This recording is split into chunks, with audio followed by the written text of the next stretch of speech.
Hai, selamat pagi untuk kita semua, mahasiswa sekalian. Pagi, Bapak. Baik, pada saat pagi menjelang siang hari ini kita akan melanjutkan lagi materi kita. Nah, perhatikan, hari ini akan ada satu topik yang sangat menarik untuk kita bahas bersama. Ini merupakan respon dari bagaimana kita sudah mempelajari ya pengamalan sila Pancasila secara khusus dari sila 1 sampai sila kelima yang sudah dipaparkan ya dan sudah dipresentasikan oleh Anda semua. Karena tugas-tugas itu Anda sendiri yang menggali, mencari dan menyusunnya dalam sebuah bentuk laporan presentasi, dan hari ini kita akan melihat ya, kita akan melihat kembali apa yang mau kita hubungkan ya dengan sila Pancasila yang akan kita bahas bersama. Ya, apakah slide-nya sudah bisa terbaca, terlihat di layar kita? Sudah, Pak. Sudah? Ya, baik. Hari ini kita mau belajar tentang nilai-nilai etika Pancasila. Ya. Kita sudah sering kali mendengar yang namanya istilah etika. Ya. Etika bicara soal nilai. Ya.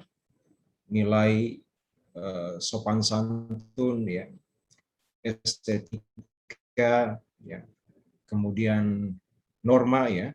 Nah, saya pikir kata etika itu bukanlah sesuatu yang asing bagi kalian ya, sudah sering kita dengar. Nah, tetapi bagaimana kita melihat hubungan antara Pancasila dan juga sistem etika. Nah, sebelum kita lebih jauh membahas tentang Pancasila dan sistem etika, ya, saya mau mengajak kita untuk menyaksikan beberapa tayangan video ya.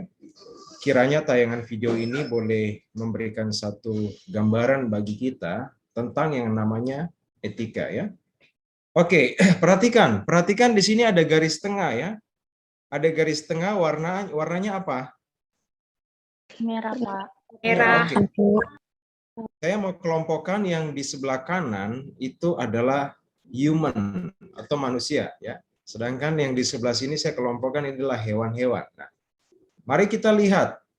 Kita lihat beberapa contoh yang saya pikir menarik ya. Kita jadikan sebagai sebuah pelajaran berharga. Mari kita lihat yang pertama. Semoga bisa dilihat.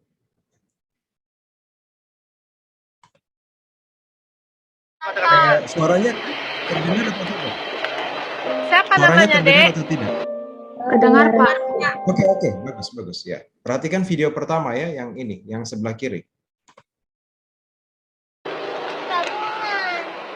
Siapa? Bunga.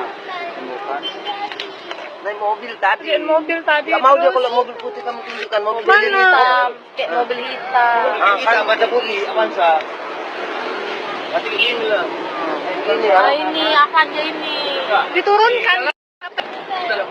Makanya deh. Minum. Oke, saya mau kasih sedikit penjelasan ya. Pokoknya singkat cerita, kesimpulan dari video ini adalah orang tua yang hanya gara-gara mengalami masalah keluarga, begitu mudahnya meninggalkan anaknya seorang diri di tengah jalan, di pinggir jalan dan diterlantarkan begitu saja. Oke, sekarang kita lihat video yang kedua. Orang OPTD malah buang sampah sembarangan. Orang OPTD loh yang buang sampah itu.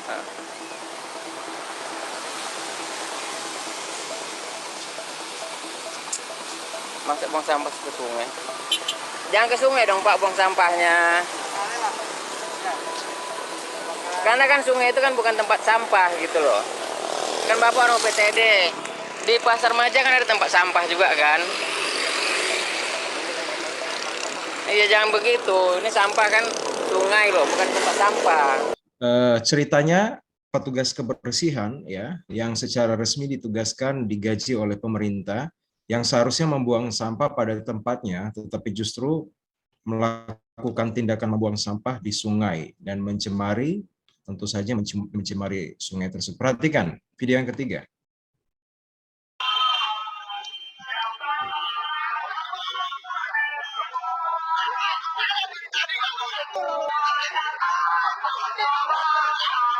Ya. Video ketiga ini memperlihatkan watak dan perilaku seorang mahasiswa yang ketika mencoba ditertibkan oleh petugas tetapi justru balik melawan dan mengeluarkan kata-kata yang Silakan bisa dinilai sendiri oleh kalian ya. Nah, sekarang kita lihat apa kira-kira yang dilakukan ya oleh yang namanya hewan atau bukan manusia ya. Kita lihat beberapa contoh video berikut ya.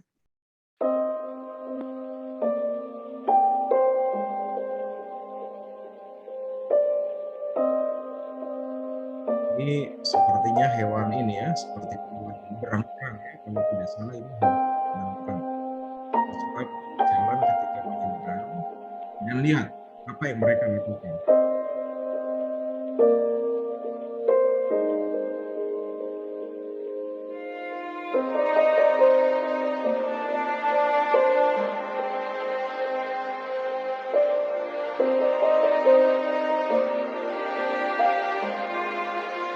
Ya.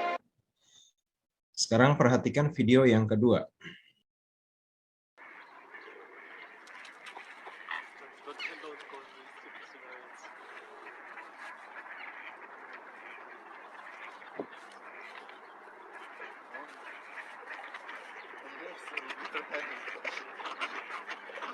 Itu kira-kira hewan apa itu? Angsa, Hewan Pak. apa? Angsa, Pak. Angsa, Pak. Hewan ya, angsa. Dia ngapain angsanya ini? Angsanya ngapain? Membersihkan angkat-angkat sampah. Dia membersihkan kolam ya dari sampah ya. Oke, sekarang perhatikan video yang ketiga. Ini sudah, Pak.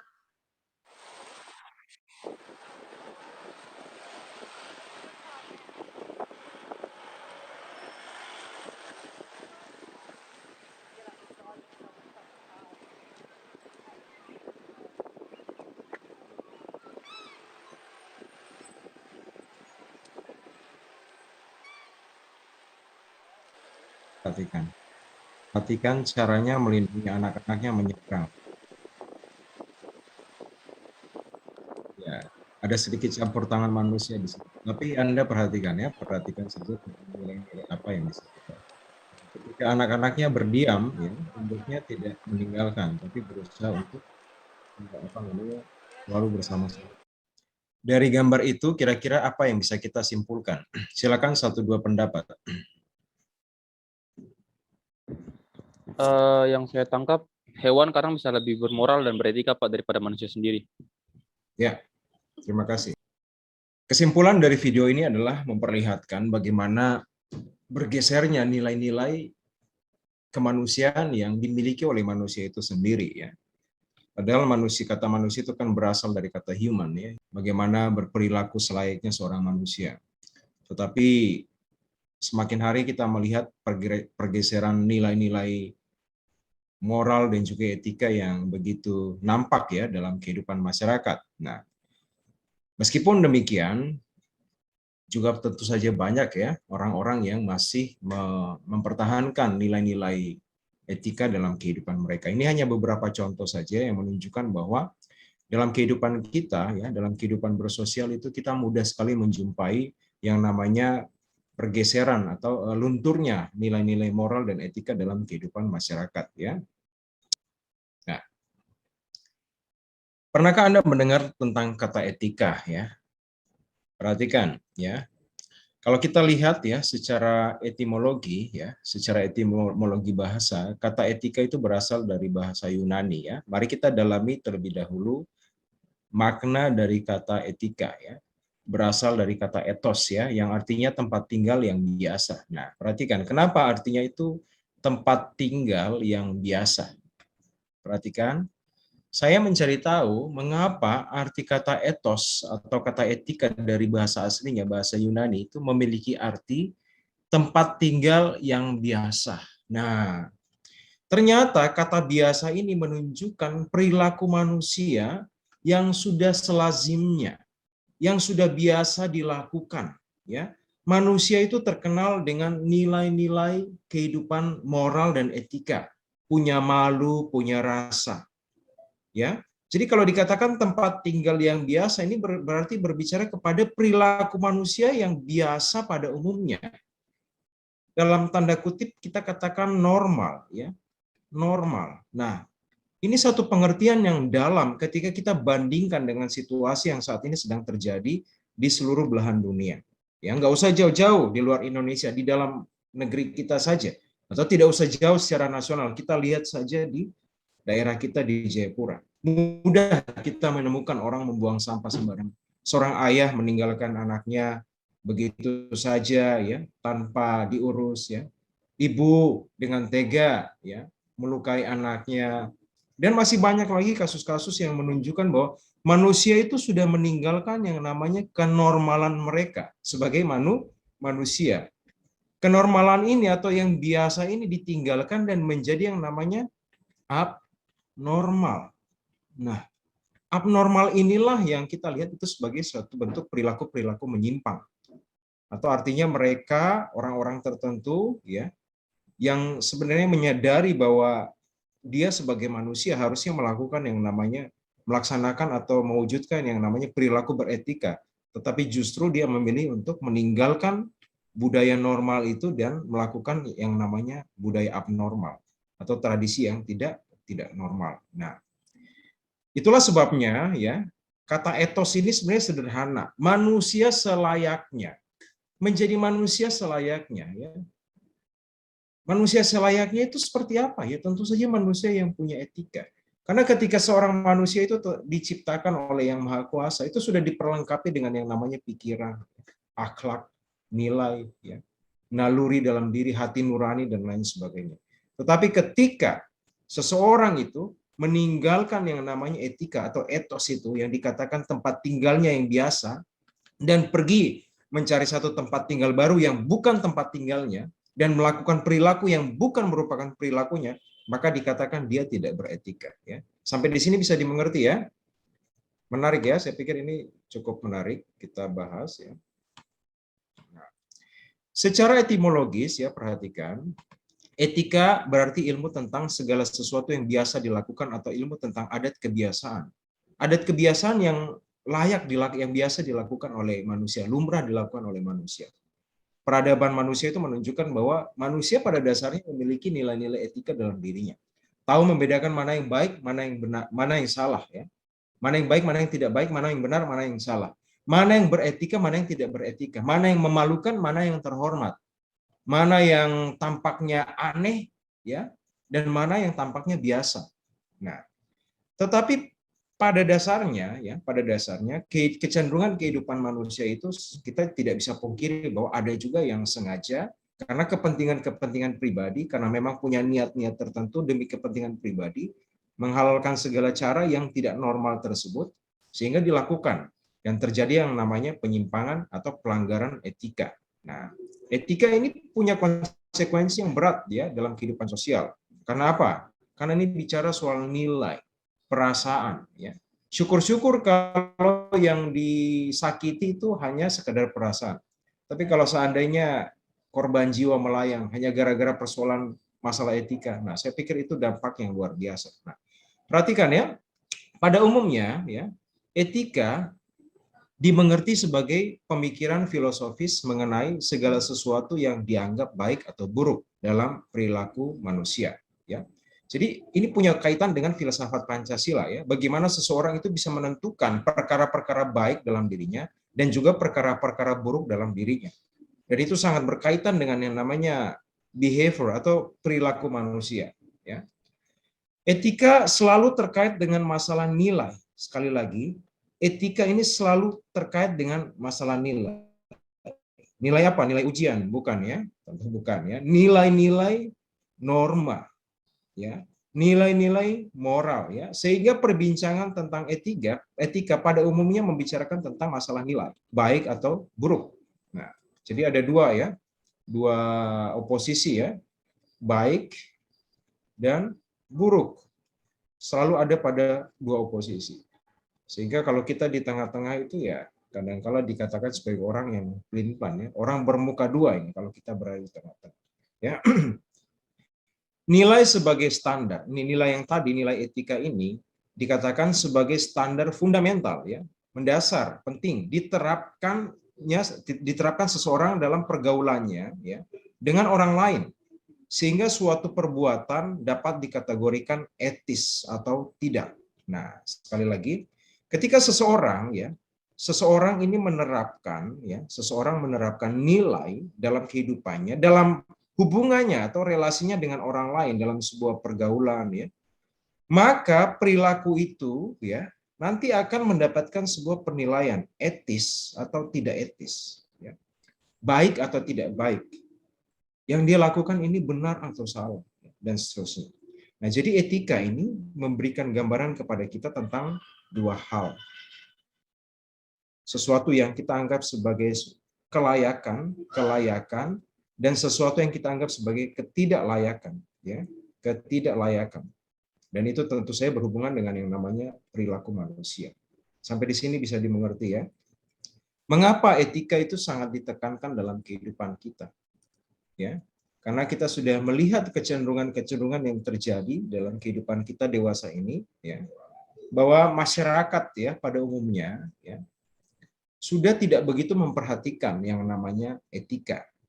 Kita bisa bandingkan zaman dulu dan zaman sekarang. Zaman dulu penghormatan kepada guru itu begitu luar biasa.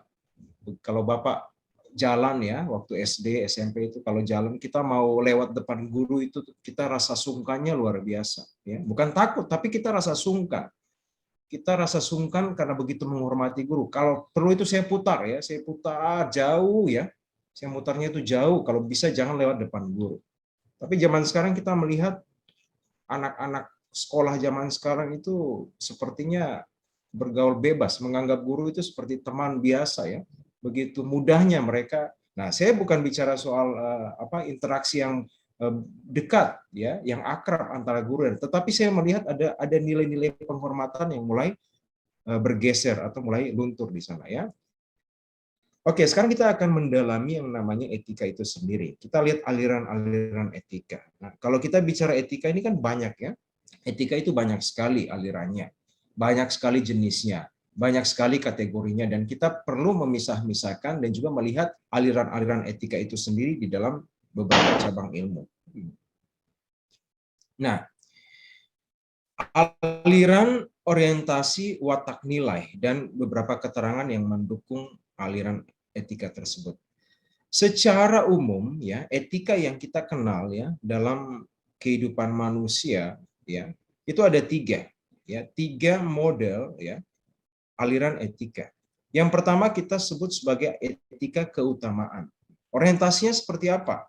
Orientasinya itu berkutat antara masalah keutamaan atau kebijakan Contohnya watak-watak nilai yang ada di dalam etika keutamaan itu bicara soal keharusan untuk disiplin, keharusan untuk jujur, belas kasihan, murah hati, dan seterusnya. Banyak nilai-nilai tentang bagaimana seseorang manusia itu dikatakan kind atau baik. Nah, moralitas yang didasarkan pada agama kebanyakan menganut etika keutamaan. Nah, etika keutamaan ini seringkali kita temukan dalam ajaran-ajaran agama Dalam kehidupan kita setiap hari kita seringkali membaca kitab suci, di sana banyak sekali ajaran atau pesan-pesan nasihat-nasihat tentang nilai-nilai ini. Nah, itu kita temukan dalam agama kita masing-masing. Sehingga dia dikatakan sebagai etika keutamaan, sesuatu yang wajib yang tidak bisa ditawar-tawar lagi.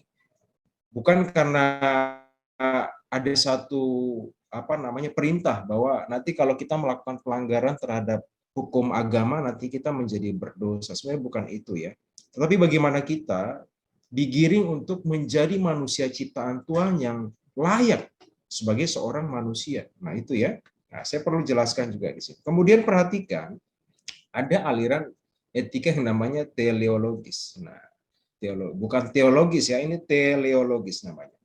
Nah, teologis ini dipercaya oleh orang-orang atau umat manusia, dia memiliki orientasi terkait dengan konsekuensi atau akibat. Nah, jadi teologis ini suatu bentuk pemikiran yang ada dalam diri seseorang yang akan berpikir bahwa apa yang dia lakukan itu nanti akan berdampak pada konsekuensi atau akibat. Saya kalau melakukan ini nanti dampaknya seperti apa?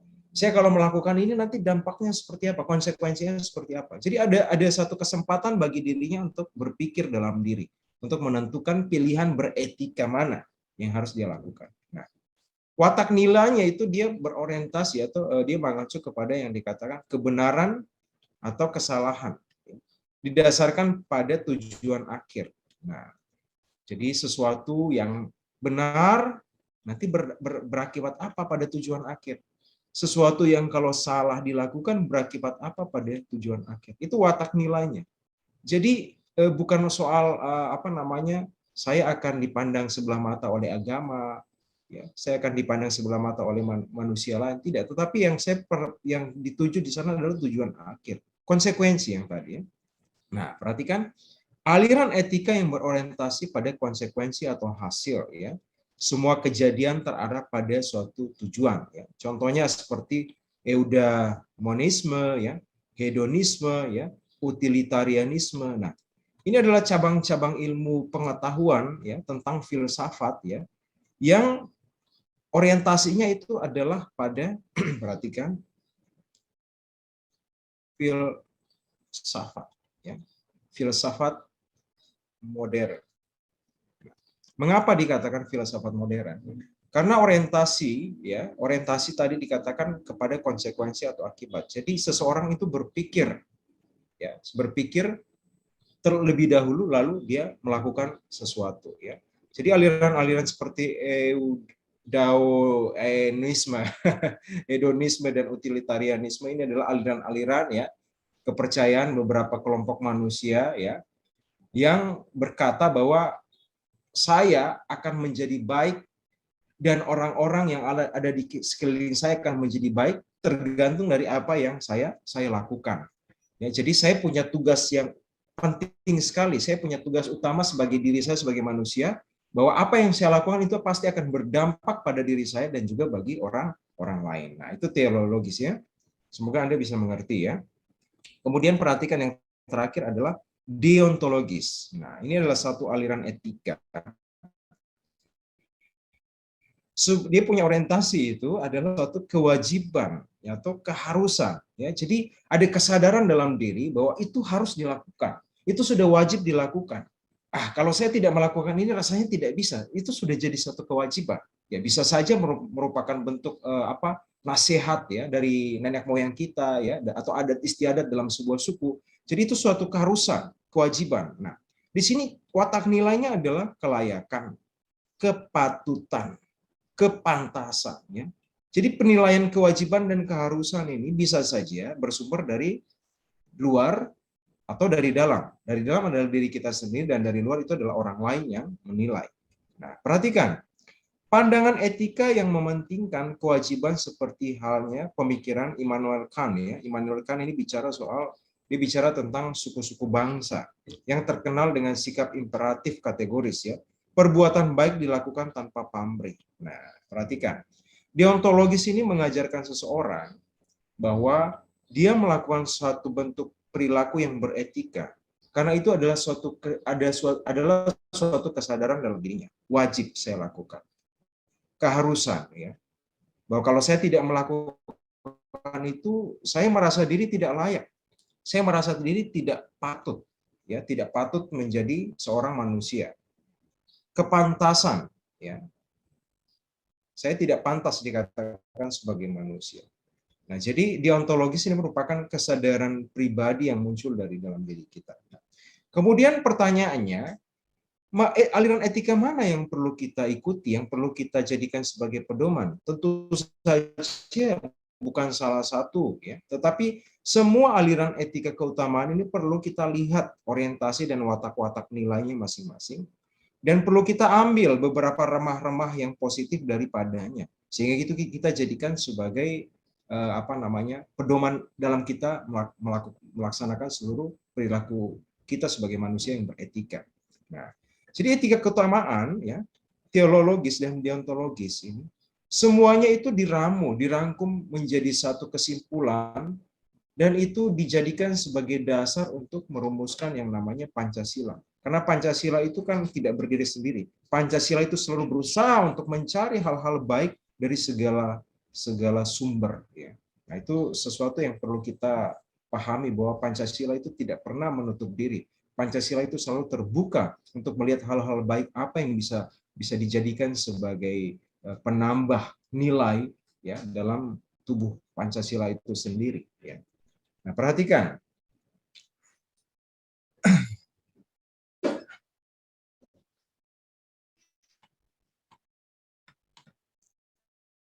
Minggu lalu ya, kita sudah bukan minggu lalu, hari Rabu kemarin ya, kita sudah selesaikan sila Pancasila, yaitu sila kelima ya.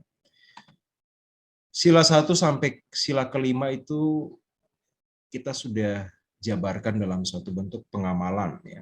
Kita sebut sebagai pengamalan karena di dalamnya itu ada nilai-nilai yang sangat besar. Bagaimana seandainya ya etika Pancasila itu kita jadikan sebagai satu kesatuan. Kata etika dan juga Pancasila ini kita gabungkan sehingga menjadi satu kesatuan. Sehingga dapat diberikan satu arti, akan ada muncul sebuah makna atau arti tertentu yang kita lihat ya. Etika Pancasila adalah cabang filsafat yang dijabarkan dari sila-sila Pancasila untuk mengatur perilaku kehidupan bermasyarakat, berbangsa, dan bernegara di Indonesia.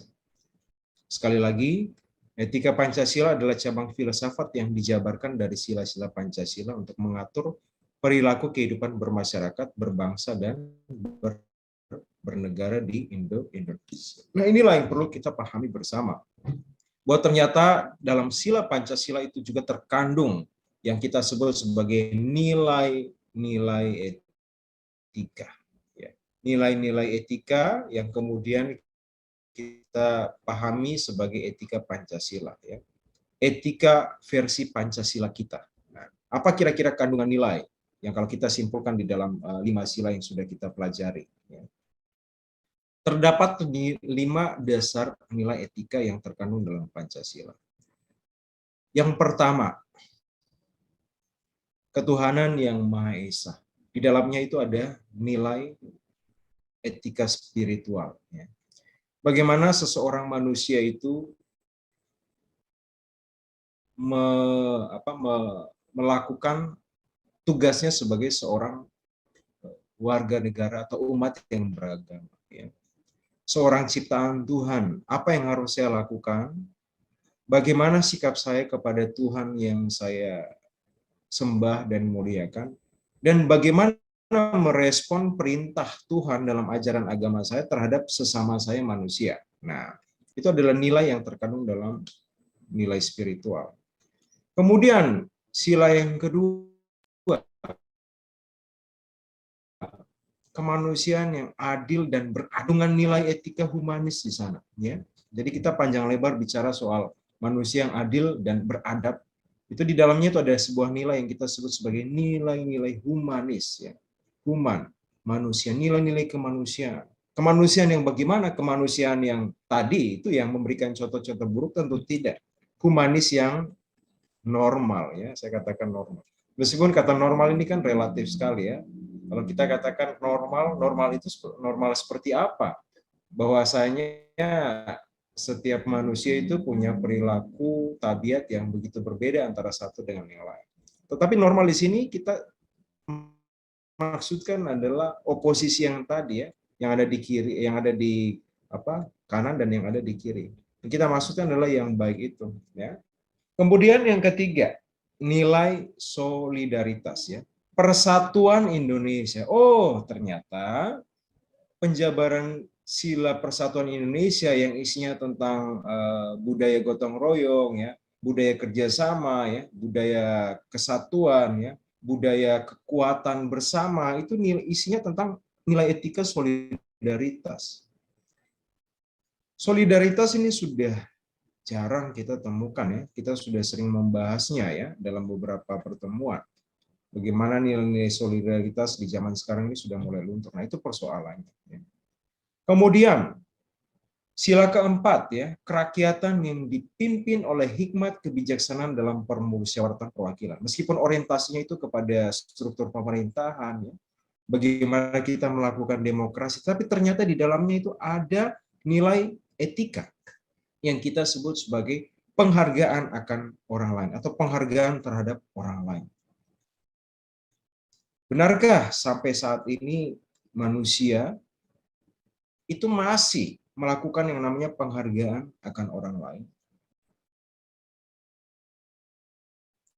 Kita sudah menemukan juga banyak kasus-kasus di dalam kehidupan kita sehari-hari ya, banyak tayangan-tayangan ya, video-video di media sosial yang menunjukkan bahwa nilai penghargaan akan orang lain itu sudah mulai luntur. Banyak ya.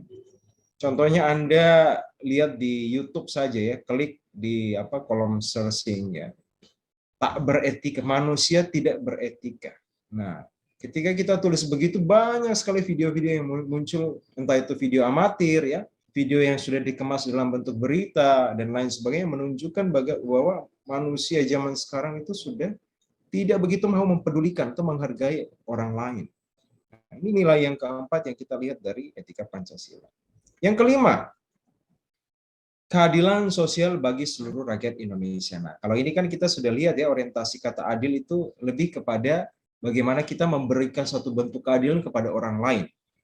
Keadilan yang dimaksudkan ya di sila kelima, etika yang berbicara tentang sila kelima itu adalah nilai kepedulian. Nah, ternyata di dalam nilai atau etika kepedulian itu sudah terkandung yang namanya bagaimana kita adil ya. Bagaimana kita berempati kepada orang-orang yang membutuhkan pertolongan, bukan hanya pertolongan secara finansial ya, bahkan mungkin dalam bentuk wujud kasih sayang ya, dalam wujud pesan-pesan moral yang bisa kita bagikan ya. Dan itulah yang kita lihat maknanya sebagai suatu kepedulian. Perhatikan mahasiswa sekalian, Anda sebagai mahasiswa ya, perhatikan, Anda harus justru menunjukkan respon bagaimana kita telah mempelajari yang namanya etika Pancasila dan mewujudkan itu di dalam kehidupan kita sehari-hari, sehingga Anda layak dikatakan sebagai seorang mahasiswa. Karena mahasiswa itu pada dasarnya ya dikategorikan sebagai anak-anak muda yang mendapat bekal lebih ya. Saya katakan mendapat bekal lebih karena mereka masuk pada bangku perguruan tinggi, bangku kuliah ya. Dan di sana diajarkan banyak sekali, bukan hanya soal ilmu pengetahuan, tetapi nilai-nilai moral dan etika yang harus dilakukan dalam kehidupan sehari-hari. Tidak bisa dipungkiri bahwa dalam dunia kampus ya, seorang mahasiswa itu akan mendapatkan banyak sekali pengalaman berharga terkait dengan ilmu pengetahuan dan juga terkait dengan nilai-nilai etika. Seorang mahasiswa itu akan lebih punya pengalaman bagaimana menghadapi manusia-manusia lain, orang-orang lain yang dia temukan dalam kehidupan sehari-hari. Itu tidak bisa dipungkiri. Nah, jadi sekali lagi saya berikan dorongan kepada kita, tolong kalian perhatikan etika Pancasila, ya, etika Pancasila yang di dalamnya termuat 5 nilai, ya, 5 nilai yang harus kita pahami secara menyeluruh. Ya. Dan kita perhatikan urgensi Pancasila sebagai sebuah sistem etika. Apa sih urgensi yang saat ini menjadi ukuran bahwa sistem etika itu harus dan wajib kita implementasikan di dalam kehidupan kita? Nah, perhatikan. Ini adalah masalah darurat yang sudah sering dihadapi ya.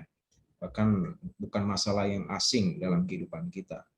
Kasus-kasus berat ya, kasus ringan sampai kasus berat terkait dengan korupsi, terorisme, ya, pelanggaran HAM, ya, kesenjangan sosial, ketidakadilan hukum, kurangnya kesadaran membayar pajak. Ini merupakan contoh dari materi yang pernah saya berikan ya, Pancasila dan siapa yang masih ingat? Pancasila dan permasalahan bangsa. Kalian masih hadir? Masih ada ya? Oke. Masih, Pak. Masih, Pak. Perhatikan jadi. Diam-diam jadi. Jangan sampai sudah tidur ya. Oke, ini adalah materi yang pernah Bapak berikan, Pancasila dan permasalahan bangsa. Nah, inilah urgensi sistem etika yang harus kita perhatikan saat ini, karena kita sudah diperhadapkan dengan persoalan-persoalan yang begitu perlu mendapatkan perhatian. Ya. Nah, apa kira-kira solusi yang paling baik, paling ideal yang bisa kita gunakan di dalam mengatasi persoalan-persoalan yang berat-berat tadi itu? Kalau kita lihat dasarnya, masalah korupsi, ini bicara soal apa? Soal etika. Seorang yang tidak memiliki etika, mudah saja dia mencuri, mengambil yang bukan haknya, ya. Tidak merasa bersalah. Itu kan tadi ya, ada perasaan konsekuensi bahwa kalau saya mencuri ini dampaknya bagi masyarakat apa? Dia tidak memikirkan persoalan itu. Kemudian masalah terorisme, perhatikan. Ini berangkat dari paham-paham radikal tertentu yang mau mencoba membela ya kepercayaannya, doktrin itu yang dia miliki. Dia tidak mau Beli itu tuh bisa beli video. Kalau beli hanya buat 30.000 cukup, itu bikin apa itu Anda? Apa?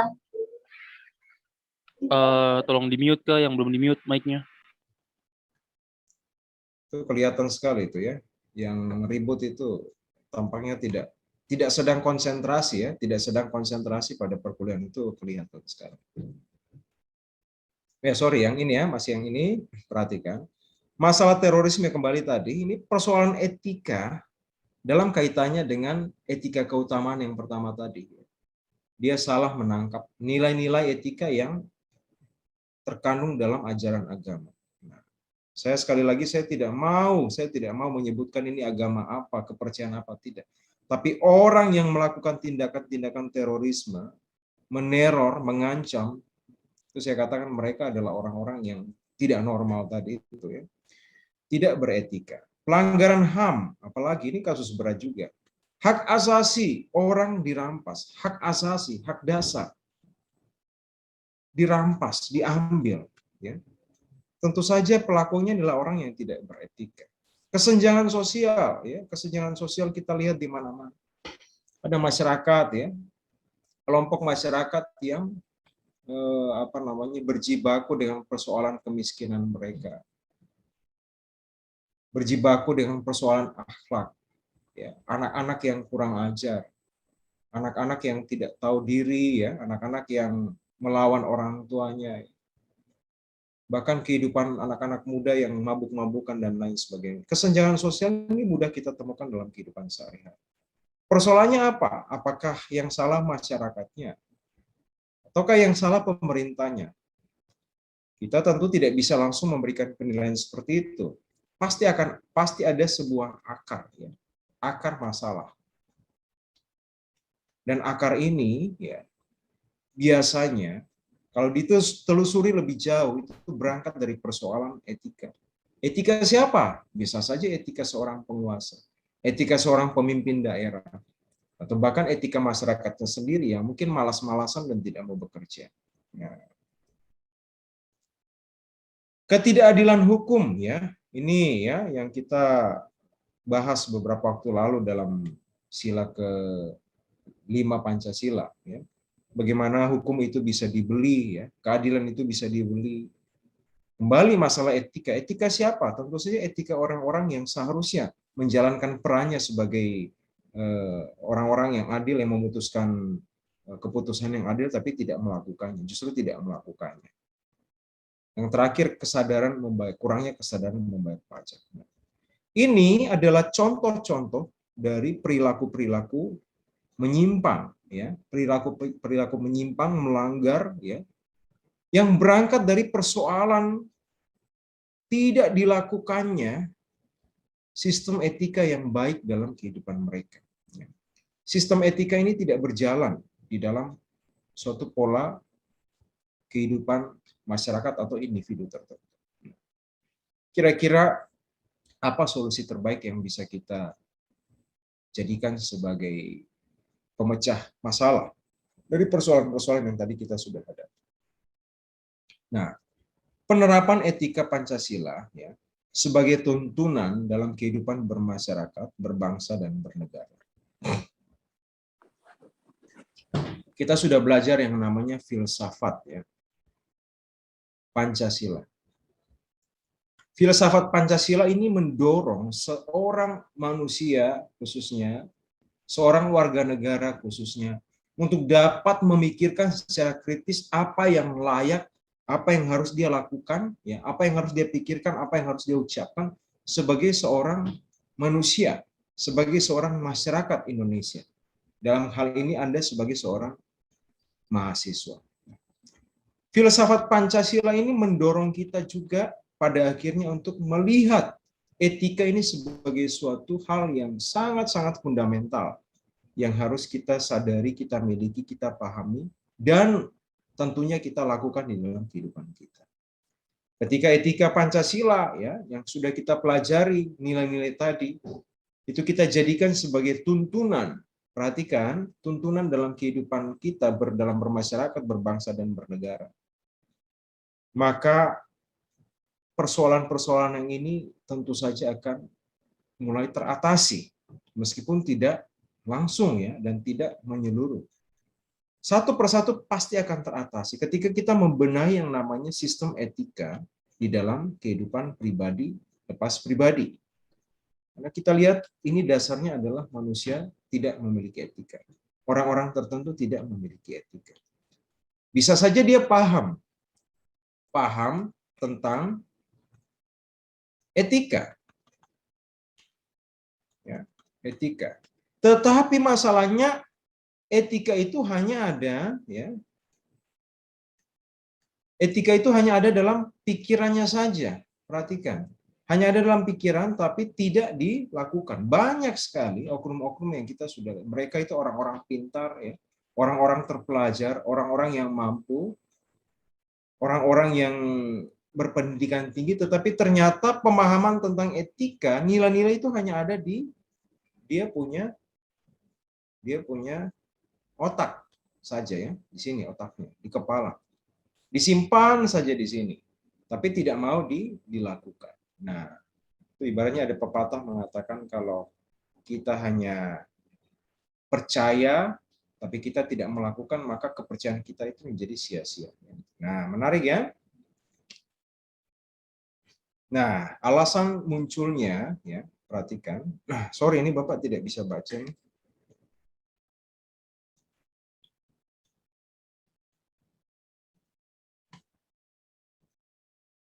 Sebentar ya.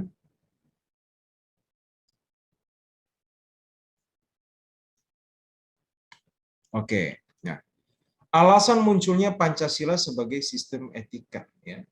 Mengapa Pancasila itu pada akhirnya ya Pancasila itu pada akhirnya didesak ya untuk bagaimana merumuskan yang namanya sistem etika. Dan sistem etika itu adalah sesuatu wawasan kebangsaan yang harus tampil, harus muncul di dalam kita mempelajari Pancasila. Mengapa? Perhatikan. Persoalan dekadensi moral itu berdampak pada masalah korupsi yang merajalela.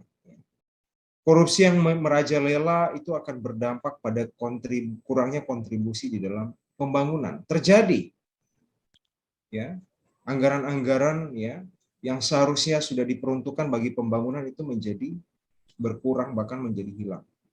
Akhirnya masyarakat kecewa, masyarakat sakit hati ya, dan akhirnya masyarakat mulai melakukan yang namanya tindakan-tindakan anarkis ya. Tindakan-tindakan kriminal dan mulai melakukan pelanggaran hak-hak asasi manusia. Ketika pelanggaran hak-hak asasi manusia itu dilakukan secara terang-terangan, Iya, hanya termuka, Cong. Lijang apa? Lijang itu. Dia tahu banyak respon dia baik. Baik, memang ganteng kan? Tolong di mute ke mic-nya. Siapa ya itu? Nah, ya. Biasa kedengaran ya mereka punya diskusi. Saya tidak tahu ini mahasiswa sebenarnya hanya sekedar nyalakan Zoom lalu ngobrol asik dengan teman atau bagaimana ya. Saya berharap kalian meskipun iya ada yang seperti tapi ada juga ya 1-2 ya yang tolong serius menyimak perkuliahan karena ini demi kebaikan dan kepentingan kalian sendiri ya. Nah, perhatikan mahasiswa sekalian.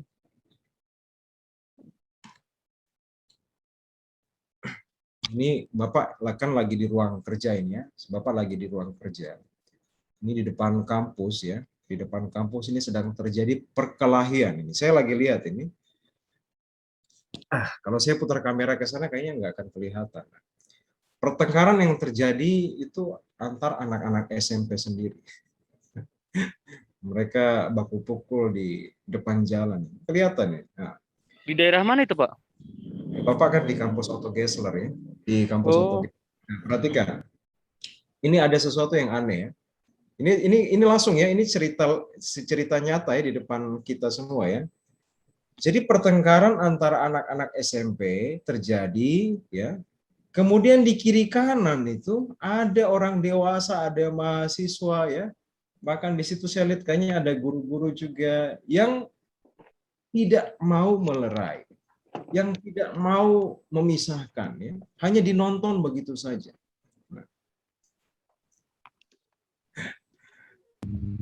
Ini etika, ini bicara soal etika ya. Saya sampaikan ini karena ini depan mata kita sendiri ya, yang menyaksikan saya dan saya ceritakan kepada kalian. Kita perhatikan nilai-nilai ini memang nilai-nilai etika itu sudah semakin tergerus, ya, luntur dan lain sebagainya. Saya tidak tahu ya masalah apa yang terjadi, cuma kalau menurut saya, ketika kita melihat anak-anak SMP yang berseragam itu bertengkar, saling baku pukul, baku hantam, harusnya tugas kita ya sebagai orang-orang yang sudah dewasa ya, harusnya kita melerai, harusnya kita memisahkan ya, bahkan kita ajak duduk baik-baik ya, dan kita saat tanyakan masalah apa yang terjadi ya. Kalau perlu kita damaikan mereka ya, supaya tidak terjadi pertengkaran selanjutnya. Biasanya kan anak-anak muda itu kalau sudah tawuran itu kan saling balas-membalas ya kan. Oke ya, kita lanjutkan lagi ya. Ini hanya selingan sedikit, selingan yang live ya. Oke. Nah, jadi perhatikan ini tangga-tangga masalah ini ya, tangga-tangga masalah. Moral ini kan bicara soal etika ya. Dekadensi moral ini artinya perilaku etika manusia itu sudah mulai hilang, sudah luntur ya. Akhirnya mulai perilaku korupsi, kerugian negara berakibat pada kurangnya kontribusi dalam pembangunan, habis uang ya, sudah tidak bisa membangun atau membangun tapi dengan kualitas semen yang jelek, akhirnya bangunan itu cepat roboh, cepat rusak, jalannya cepat rusak ya. Dan akhirnya masyarakat mulai mengeluh, kecewa ya, marah-marah. Masyarakat karena sudah susah, miskin, bentuk kekecewaannya adalah mulai melakukan aksi-aksi anarkis ya, melakukan tindakan-tindakan kriminal ya dan lain sebagainya. Dan akhirnya berdampak pada yang namanya kerusakan lingkungan. Nah, perhatikan lingkungan di sini saya bukan hanya bicara soal lingkungan alam ya, bukan hanya pohon ya, sampah, bukan. Kerusakan lingkungan di sini artinya kerusakan habitat manusia itu sendiri. Ekosistem manusia yang normal itu menjadi rusak. Di mana ekosistem manusia yang rusak? Di mana saja, kapan saja bisa terjadi. Ketika ada satu perbuatan ya, yang berangkat dari persoalan tidak dilakukannya sistem etika yang baik dan benar, tidak dilakukannya, tidak diimplementasikannya etika Pancasila, hanya sekedar dimengerti di otak pintar ya, pintar soal teori, tapi tidak melakukan, maka lihat dampaknya itu akan terjadi yang namanya kerusakan hebat lingkungan, kerusakan sosial, kerusakan ekonomi ya, kerusakan lingkungan budaya, kerusakan lingkungan ya segala macam, keamanan, kerusakan lingkungan alam bahkan ya, dan itu menjadi persoalan yang luar biasa. Nah, saya pikir mudah ya kita bisa memahami kausalitas atau dampak sebab akibat yang muncul hanya gara-gara dari masalah dekadensi moral. Runtuhnya nilai-nilai etika dalam diri seseorang atau sekelompok orang yang nanti akan berakibat pada rusaknya lingkungan. Lingkungan ini bisa bicara soal bangsa. Dalam konteks yang besar itu bisa bicara soal bangsa. Bisa bicara soal lingkungan kita yang paling kecil ya, kota kita ya, kota Jayapura, provinsi kita ya, Papua, bahkan bisa jadi dalam skala nasional itu negara kita Indonesia ini rusak lingkungannya. Kenapa? Karena manusia-manusianya mengalami yang namanya satu fase ya, fase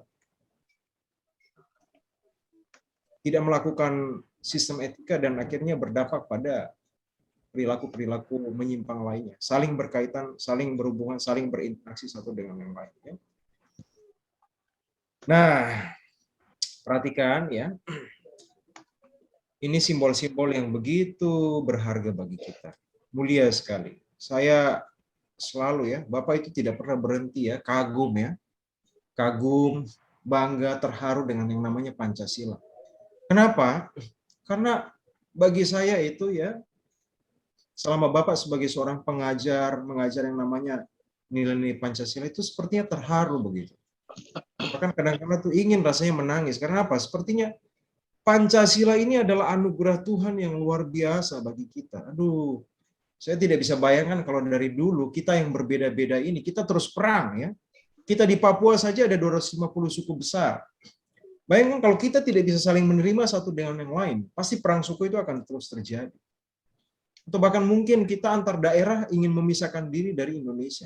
Orang Sumatera mau merdeka, orang Kalimantan mau merdeka, orang Sulawesi mau merdeka. Bayangkan apa yang terjadi. Tentu saja kita akan hidup dalam konflik berkepanjangan setiap. Tetapi luar biasa ini. Ya. Syukur kepada Tuhan yang Maha Esa, yang Maha Kuasa. Karena kita dianugerahi satu pemberian, yaitu sistem ideologi yang bisa mengakomodir kehidupan kita yang begitu berbeda dan beragam ini. Mulia sekali, mulia sekali, mulia sekali, mulia sekali, mulia sekali. Di dalam setiap simbol ini terkandung nilai-nilai yang begitu besar yang sudah kita pelajari bersama ya, dalam pengamalan Pancasila yang sudah Anda kerjakan sendiri. Jadi bagaimana perhatikan ya keyakinan bangsa Indonesia bahwa Tuhan sebagai penjamin prinsip-prinsip moral. Tindakan manusia yang mengandung implikasi dan konsekuensi moral. Mementingkan masalah bangsa di atas kepentingan individu dan kelompok. Prinsip musyawarah untuk melaksanakan yang namanya mufakat. Menonjolkan keutamaan. Peduli dan yang terkandung dalam nilai keadilan. Nilai-nilai ini yang membuat kita bisa hidup rukun sampai saat ini. Kalau tidak ada Pancasila, kita menjadi negara yang gagal. Dari dulu, saya katakan kita pasti sudah gagal. Kalau Pancasila itu tidak ada. Ya. Nah. Beberapa pesan terakhir ya, sumber moral dan inspirasi bagi penentu sikap tindakan yang dan keputusan yang diambil setiap warga negara. Itu menjadi langkah pertama yang harus kita lakukan. Kemudian yang kedua, memberikan guidance atau penuntun, ya, panduan bagi setiap warga negara sehingga memiliki orientasi yang jelas dalam tata pergaulan baik lokal, nasional, regional maupun internasional. Ya. Perhatikan. Jadi ini adalah langkah-langkah bagaimana kita mengamalkan yang namanya etika Pancasila dalam kehidupan kita sehari-hari.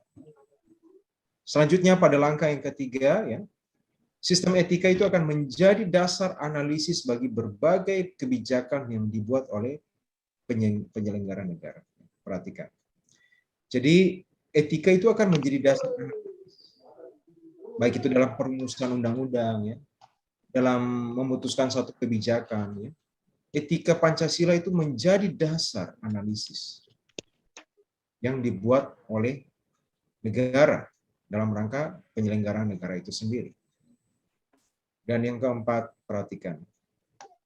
Inilah fungsi yang utama dari etika Pancasila dalam memfilter, ya, memfilter atau menyaring, ya, pluralitas.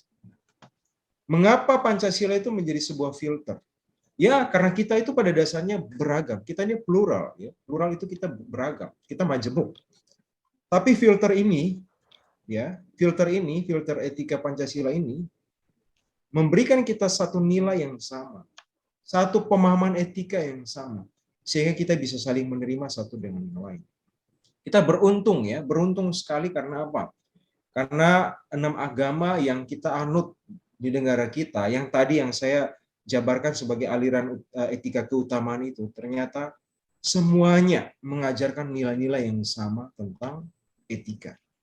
Gimana menjadi seorang manusia yang sopan, yang baik hati, yang santun, yang bermoral, ya, yang toleran, yang berempati, yang peduli, dan lain sebagainya. Jadi perhatikan, kalau ada satu ajaran, kalau ada satu kepercayaan, kalau ada satu panduan di mana mengajarkan Anda untuk membenci orang lain yang berbeda dengan Anda perhatikan kembali ajaran itu. Apakah ajaran itu salah atau benar? Ya?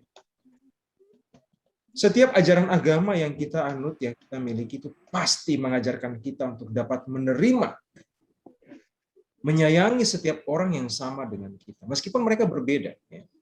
Tetapi selama kita adalah sesama manusia, maka kita harus saling menghargai, saling memberikan dorongan dan semangat. Begitu juga ketika kita merespon orang-orang yang melakukan pelanggaran, kesalahan. Apakah kita langsung membenci mereka? Nah, kadang situasi ini membuat kita ragu, ya. Pak, apakah orang-orang yang berbuat jahat itu pantas untuk kita benci? Saya berikan contoh minggu lalu. Bagaimana seorang anak remaja itu melakukan tindakan-tindakan yang keliru karena berangkat dari ketidaktahuan dia, belum dewasanya pribadinya. Ya. Bahkan mungkin orang-orang dewasa yang melakukan tindakan-tindakan tidak terpuji. Secara pikiran dia sadar, dia mengerti, tetapi ternyata dalam kehidupannya dia justru melakukan bentuk-bentuk penyimpangan. Berarti yang bisa kita simpulkan adalah secara mental dia tidak dewasa. Mungkin secara usia iya. Secara usia iya dia dewasa, tapi ternyata secara mental dia belum dewasa. Sama dengan elit-elit politik, elit-elit bangsa, pejabat-pejabat yang melakukan korupsi itu. Saya katakan mereka mungkin tampak dewasa dari segi penampilan usia, tapi ketika mereka melakukan pelanggaran akan undang-undang, pelanggaran akan aturan-aturan yang sudah diamanatkan oleh Pancasila, dia adalah orang yang tidak dewasa, kekanak-kanakan, ya, saya katakan seperti itu. Oke, ini manfaat besar yang bisa kita pelajari dari yang namanya etika Pancasila. Ya. Mari beretika. Mari beretika mulai dari sekarang. Jangan sampai kita tidak beretika. Nah, makanya kadangkala ya kita sering menemukan ada sebuah istilah yang kita sebut sebagai kode etik. Kode etik ini adalah sebuah patokan, ya, panduan bagaimana menyatakan seseorang warga negara itu salah atau benar. Ya. Setiap instansi, setiap ranah itu punya kode etik. Kode etik seorang mahasiswa, kode etik seorang pegawai, ya, kode etik seorang tentara, polisi, kode etik seorang wakil rakyat, kode etik pengadilan, ya, kode etik legislatif, ya, dan lain sebagainya.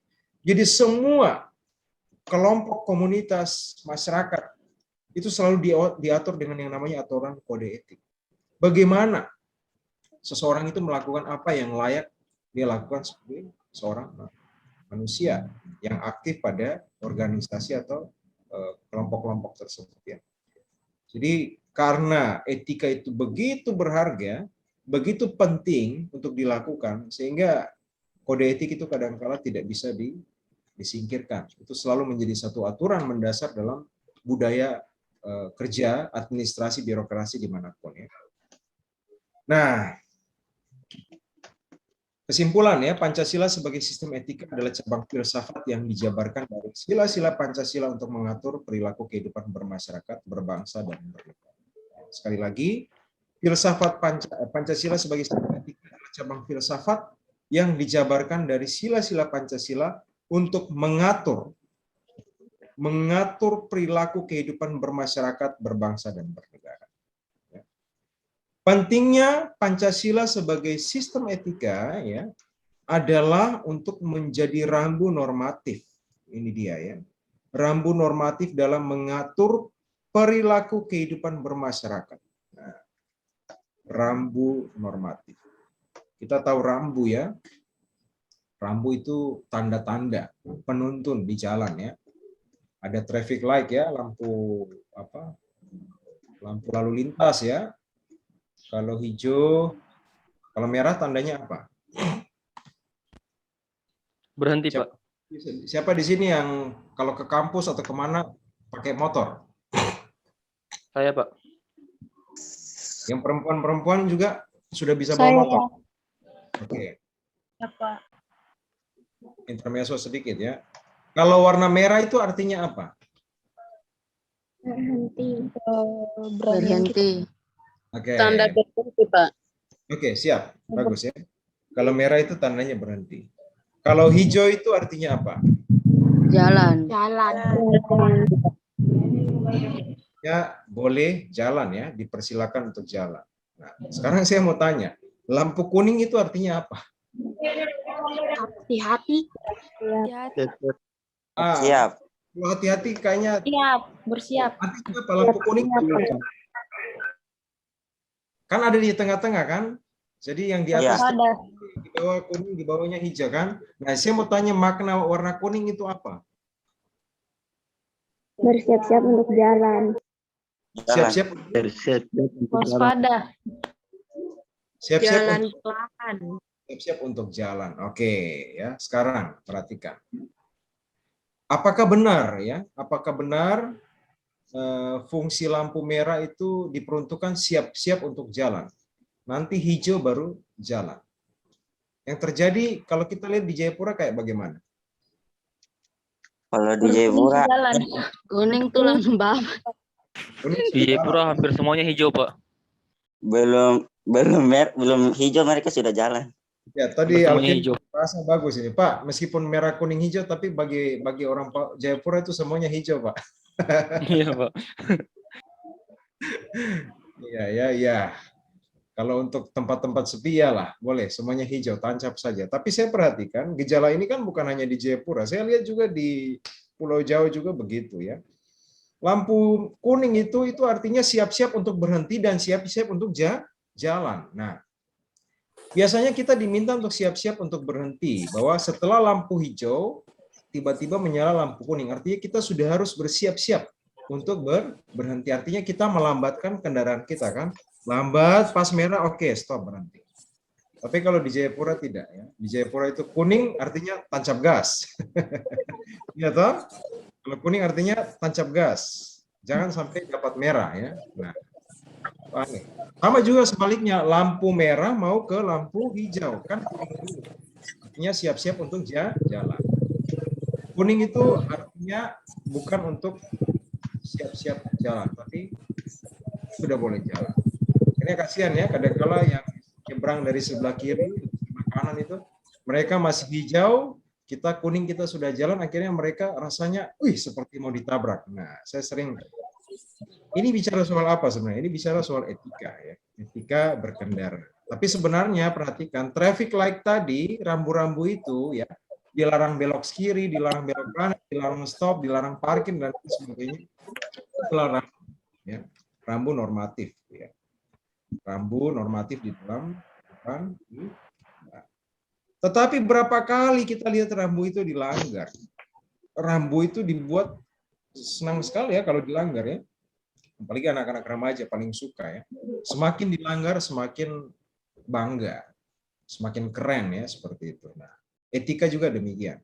Akhir-akhir ini kita menemukan persoalan pelanggaran etika, semakin orang-orang tertentu ya melakukan yang namanya pelanggaran etika itu, mereka justru semakin bangga, semakin merasa terbiasa, semakin merasa berhasil, dan sepertinya sukses ya melakukan perbuatan-perbuatan mereka. Nah, ini ada kaitannya juga dengan perilaku menyimpang ya. Nanti Anda coba lihat di Kamus Besar Bahasa Indonesia atau cari referensi tentang psikopatik ya. Psikopat itu juga merupakan satu bentuk perilaku menyimpang yang dimiliki oleh seseorang. Nah, itu juga dampaknya ada. Bukan dampaknya, itu juga latar belakangnya, sebabnya itu ada, pasti ada ya. Nah, itu yang kita temukan dalam kehidupan kita sehari-hari. Oke, itu saja pertemuan kita pada siang hari ini. Semoga bisa menjadi manfaat luar biasa bagi kita semua ya.